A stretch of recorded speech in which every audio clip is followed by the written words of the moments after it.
জুলাই আগস্টের বিপ্লবের পর চাঁদপুরে আওয়ামী লীগের কেউ সর্বসাধারণের উপস্থিতিতে দলীয় কার্যক্রম না চালালেও দলটির অস্তিত্ব রক্ষায় সোশ্যাল মিডিয়া সহ সশরীরে একমাত্র লোক হিসেবে বাস্তবিক জীবনেও দলীয় প্রচার প্রচারণা সহ সব রকমের কার্যক্রম বীর পর্দে চালিয়ে যাওয়া চাঁদপুর জেলা আওয়ামী লীগের যুগ্ম সাধারণ সম্পাদক অ্যাডভোকেট জহিরুল ইসলাম অবশেষে আটক হয়েছেন।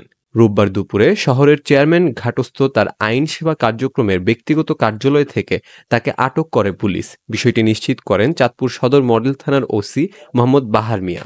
পুলিশ জানায়, জুলাই আগস্টের ঘটনাসহ রাজনৈতিক যত মামলা আওয়ামী লীগ নেতাকর্মীর বিরুদ্ধে হয়েছে তা এই জেলায় একমাত্র আইনজীবী হিসেবে দলীয় নেতাকর্মীর পক্ষে সাহস দেখিয়ে আদালতে মুভ করতেন অ্যাডভোকেট জহির। এমনকি কারাগারে থাকা নেতাকর্মীদেরকে শেখ হাসিনার পক্ষে ব্যানার নিয়ে গিয়ে তিনি শীতবস্ত্র বিতরণ করে এসেছেন।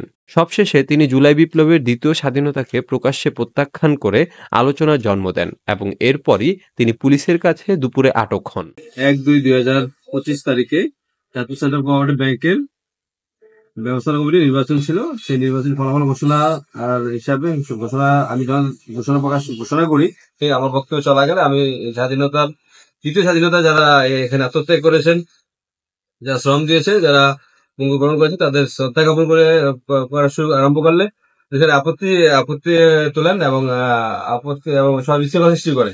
সেই বিশৃঙ্খলা এবং সেই অকথ্য ভাষায় এখানে উপস্থিত সদস্য আমাকে সহ আমাদেরকে গালাগালি করেন এবং হুমকি টুমকি প্রদান করেন, যা অত্যন্ত দুঃখজনক এবং এটা শাস্তিযোগ্য আমি মনে করি। প্রশাসনের ব্যাপারে পর্যালোচনা করা অত্যন্ত জরুরি। এই ধরনের এই যে আমার বিশিষ্ট দোষরা এখনো গাপটি মেরে বসে আছে বিভিন্ন জায়গাতে, এদেরকে চিহ্নিত করে আইনের আওতায় নেওয়া উচিত।